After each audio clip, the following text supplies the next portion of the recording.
इस वक्त मेरी ज़िंदगी के सफ़र की गाड़ी एक बहुत ही इंपॉर्टेंट फेज से गुजर रही है और इस सफ़र में आगे बढ़ते बढ़ते मैं एक मोड़ पे आ चुका हूँ। मेरे कॉलेज का फर्स्ट ईयर ख़त्म हो चुका है। Time never stops.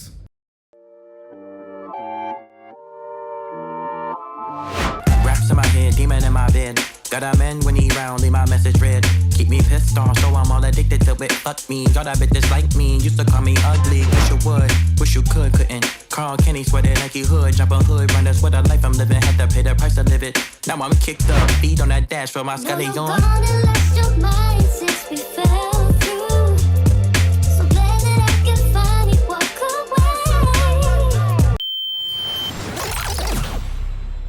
Time never stops. So hello guys, my name is Hardik Tiwari and I'm a second year undergraduate student at DTU. जब मैं नया कॉलेज के अंदर आया था मेरे अंदर कई सवाल कि हॉस्टल रूम्स कैसे होंगे, कपड़े कैसे खरीदने चाहिए, प्लेसमेंट कैसा होगा। लेकिन इन सभी सवालों के अलावा एक सवाल ऐसा था जो मेरे दिल से निकलता था, जो कि मेरे ख्याल से मेरे जैसे लाखों JEE एस्पिरेंट्स के मन में आता होगा। Is it really worth it? Is college really worth taking a drop year for? Studying day and night without looking at the clock, not going out with friends, not attending family functions, not giving time to the ones who are close to you. उस चार दीवारी के बीच बंद होकर सिर्फ पढ़ते रहना, खाना खाना, फिर सुबह उठ के फिर से पढ़ना, and repeating this every single day. You start feeling lonely and depressed and the mental pressure of not being selected. All this so that I can get admission in an engineering college. I was curious.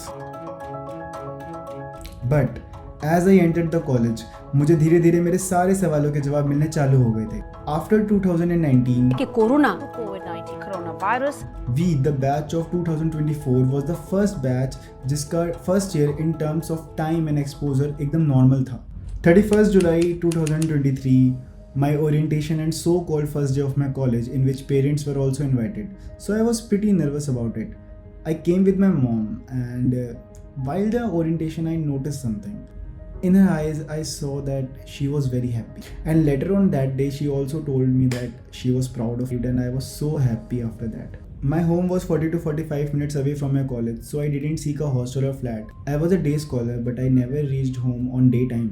Because of the societies and club activities or either enjoying the nightlife of DTU, I stayed at my friend's hostel. Talking of societies, it was one of my best decision to join a cultural society like Pratibimb DT. मेरी college life मेरी expectation से कई हज़ारों गुना बढ़िया बनाने में इस society का हाथ रहा है। चाहे वो पर्सनैलिटी डेवलपमेंट के लिए हो, कॉलेज ट्रिप्स के लिए हो, या LM से कनेक्ट कराने के लिए हो, या स्विमिंग पूल में फेयरवेल पार्टी के लिए हो, सब बिकॉज ऑफ द सोसाइटी। वो कहते हैं ना, a great man once said, लोगों से बॉन्डिंग क्लास के अंदर नहीं, क्लास के बाहर होती है। टाइम के साथ साथ मेरे सफ़र की गाड़ी में और भी लोग जुड़ते गए जिन्होंने मेरे लिए फ्यूल की तरह काम करा। कुछ ऐसे लोग जिन्होंने मेरी लाइफ को और ज़्यादा मेमोरेबल बनाया, मेरे दोस्तों ने। वही दोस्त जिन्हें मैं रोज़ शाम को कॉल करता हूँ और बोलता हूँ, चले क्या भाई DTU की टपरी पे। सही बताऊँ तो मैं अपनी लाइफ में चाहे जितने भी स्ट्रेस से गुजर रहा हूँ, जब मैं इन्हीं कुछ लोगों के साथ होता हूँ तो मैं सब कुछ भूल जाता हूँ। So I want to thank everyone जो मेरे साथ हैं या साथ नहीं भी हैं। I will forever be grateful. अगर मैं अपनी आंखें बंद करूँ और अपनी इस कॉलेज जर्नी के बारे में सोचूं तो जो सबसे बेस्ट चेक पॉइंट्स थे ना, वो थे ट्रिप्स।